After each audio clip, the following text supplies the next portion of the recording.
ईद उल फितर के हवाले से ये पैगाम तमाम नाजरीन के लिए, मेरे दोस्तों के लिए, ये जो वालदैन होते हैं ना, जिनके ज़िंदा हैं वो शुक्र अदा करें कि खुदा रसूल के बाद वालदैन का नाम आ गया। जो लोग माँ बाप के नहीं हैं उनको तो मैं इंसान भी नहीं समझता। अगर माँ बाप की जो ब्लेसिंग्स हैं ये मरने के बाद भी जारी रहती हैं। रसूल करीम सल्लल्लाहु अलैहि वसल्लम भी आपने वालदैन की कब्र पे जाया करते थे। हमारे लिए माँ बाप बड़े मुकद्दम हैं, लेकिन बड़ी बदकिस्मती की बात है कि अब ये फिनोमेना जो कभी वेस्ट वगैरह में होता था, अब यहाँ पे बहुत सारे ओल्ड एज होम बन गए हैं। पुरानी रंजिशें, गिले जो है उनको दूर कीजिए, एक दूसरे को माफ़ियाँ दीजिए और एक दूसरे के साथ आगे चलें। कुरान पाक के अंदर लिखा है कि फ़बअय्यि रब्बिकुमा तुकज़्ज़िबान, तुम मेरी किस नेमत को झुठलाओगे। हमसे खूबसूरत और हमसे ज़हीन जो है वो तो धक्के खा रहे हैं। ये अल्लाह ताला की करम नवाजी है कि उसने हमें ये सब कुछ दिया हुआ है।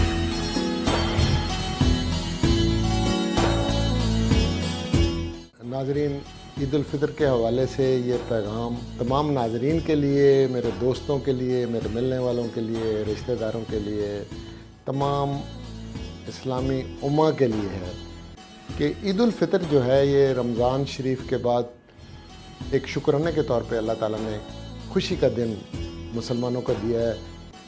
रमज़ान शरीफ जिसके अंदर कुरान पाक नाजिल हुआ, रमज़ान शरीफ जिसमें पाकिस्तान जो धरती माँ है ये भी मार्ज़ वजूद में है।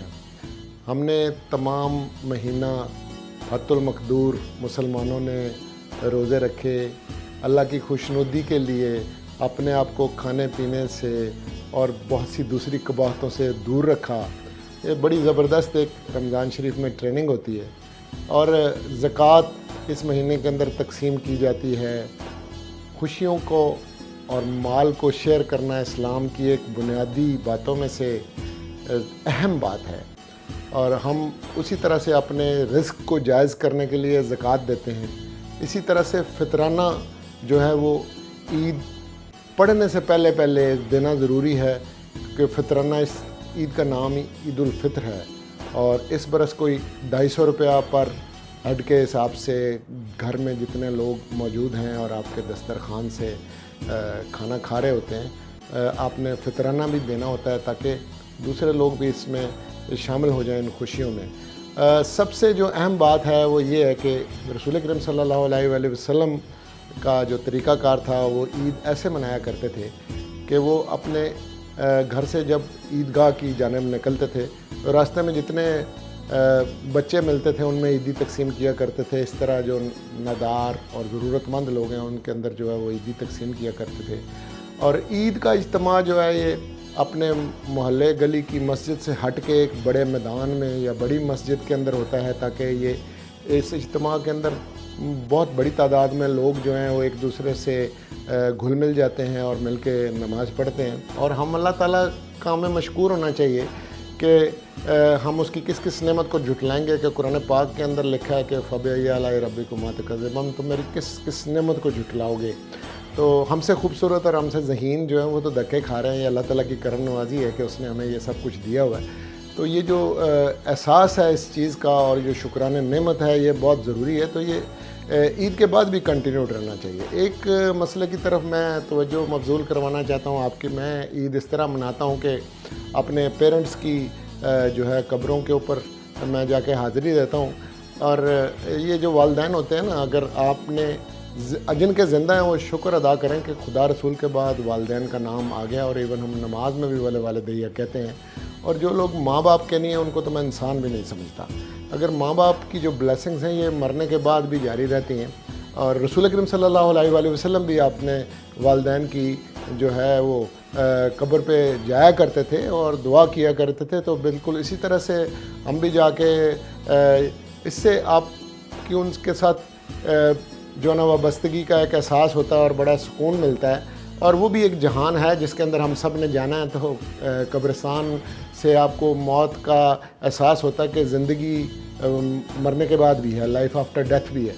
तो इस तरह से एक तो ये बात। और दूसरा एक मसला है कि माशरे में कुछ लोग हैं जो लोगों की बिल्कुल कदर नहीं करते। इधर ओल्ड एज होम अब बहुत बन गए।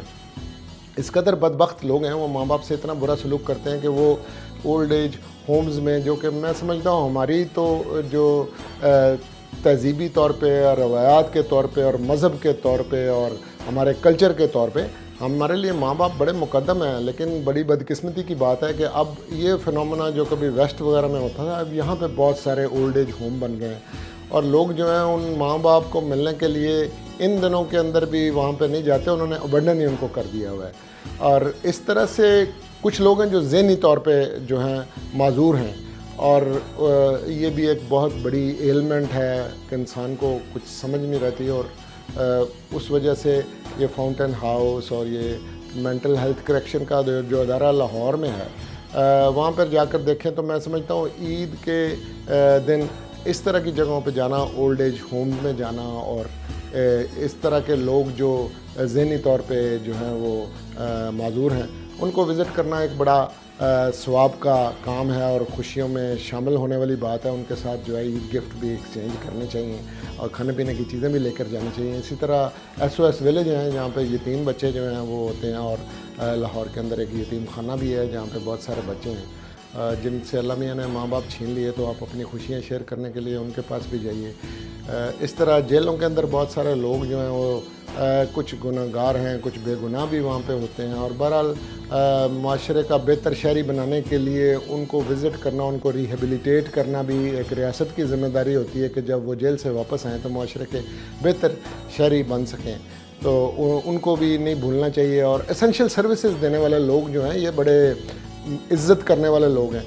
आप और हम जब खुशियाँ मना रहे होंगे तो कोई मेरे घर में मुसलसल लाइट आती रहे और मेरा टेलीफोन जो है वो चलता रहे, और वासा वाले अपनी जगह पे ड्यूटी देते हैं। इसी तरह से बहुत से एसेंशियल सर्विसेज वाले लोग हैं जो काम कर रहे हैं। सो मच सो के इवन ये स्टूडियो जो हैं इनके अंदर जो ये लोग आप तक खुशियाँ पहुंचा रहे हैं या प्रोग्राम लेके जाते हैं, ये भी सब अपने घरों और बाल बच्चों वाले हैं, लेकिन ये खुशियाँ इज्तिमाई तौर पे शेयर करते हैं, तो इनके साथ भी शेयर करना बनता है। आप अगर किसी मोहल्ले गली में रह रहे हैं तो अपने हमसायों के साथ मिलने का तरीक़ाकार बनाएं, और साल में बहुत सारे लोग हैं जिनसे आपकी मुलाकात सिर्फ ईद पे होती है और वो बड़ी ख्वाहिश करके आपसे मिलने आते हैं। मैंने तो अपना ये मामूल बनाया कि मैं ईद के दिन कभी अपने घर से बाहर नहीं जाता हूँ, और इसलिए कि लोग बड़े शौक़ से मिलने के लिए आते हैं, और उनमें अजीज़ व अक़ारब भी होते हैं, और उनसे दोस्त भी होते हैं, मोहल्लेदार भी होते हैं, कोई पुराने शनासा लोग भी होते हैं। तो बड़ी खुशी होती है जब आप उनको मिलते हैं, और ख़ास तौर पे जो बचपन के दोस्त हैं उनके साथ ऐसे मौके पे जब आप मिलते हैं तो आप गपशप मारते हैं, आप एक दूसरे के साथ हंसी मजाक की बातें भी करते हैं, और आपको ज़िंदगी फ़ील होती है। और इसलिए ये बात ज़रूरी है, ये इज्तिमाइयत है। और किसी ज़माने में ये जो हमारे मसाजिद थी ये इस्लामिक सेंटर्स हुआ करते थे, जो मैंने वेस्ट में देखा आज भी हैं। ये हमारी खुशी की भी जगह है, ये हमारी गमी की भी जगह है, ये हमारी इल्म हासिल करने की भी जगह है। तो इन सेंटर्स के ऊपर जाके लोग जो है ना वो बैरून मुमालिक में नमाज़ पढ़ते हैं और एक दूसरे से बहुत घुलते मिलते हैं। और फिर ये देखा कि दूसरे मज़ाहब के लोग भी एक दूसरे को उनके त्यौहारों के ऊपर जो है वो मुबारकबाद देते हैं और शेयरिंग करते हैं। तो ईद जो है वो बड़ा एक ज़बरदस्त मौका है, लेकिन इसके साथ साथ वतन अज़ीज़ के ऊपर जो आजकल वक्त गुज़र रहा है, देखिए काफ़ी यहाँ पे निफाक की बातें हैं और कुछ लोग एजिटेट भी कर रहे हैं, और हमें ना एक दूसरे की बात सुननी चाहिए। हम अलग-अलग बातें कर रहे हैं, एक दूसरे के साथ बातें नहीं कर रहे। तो मैं ईद का ये पैगाम देना चाहता हूँ कि पुरानी रंजिशें गिले जो है उनको दूर कीजिए और एक दूसरे को माफ़ियाँ दीजिए और एक दूसरे के साथ आगे चलें। और हम इस तरह से ज़िंदगी जो है वो शायद समझी तो पीछे को देख के जाती है, लेकिन ज़िंदगी हमेशा आगे देख कर चलती है और कोई ना कोई स्टार्टिंग पॉइंट ज़रूर होता है। और मैं रसूल करीम सल्लल्लाहु अलैहि वसल्लम का हवाला दे के और उनका वास्ता दे के कि हम दुनिया की सबसे कीमती इंसान की उम्मत में से हैं। आपने फ़तह मक्का के बाद सबको माफ़ किया था और एक स्टार्टिंग पॉइंट है, तो यहाँ पे भी एक ग्रैंड रिकन्सिलिएशन मैं समझता हूँ करने की ज़रूरत है। हमारे मुख्तलिफ़ सूबों में जो लोग रह रहे हैं, मुख्तलिफ़ ज़ुबानें बोलने वाले जो लोग हैं उनके साथ, मुख्तलिफ़ मज़ाहब के लोग की भी और मुख्तलिफ़ सियासी लोगों को भी अब आपस में बातचीत करनी चाहिए।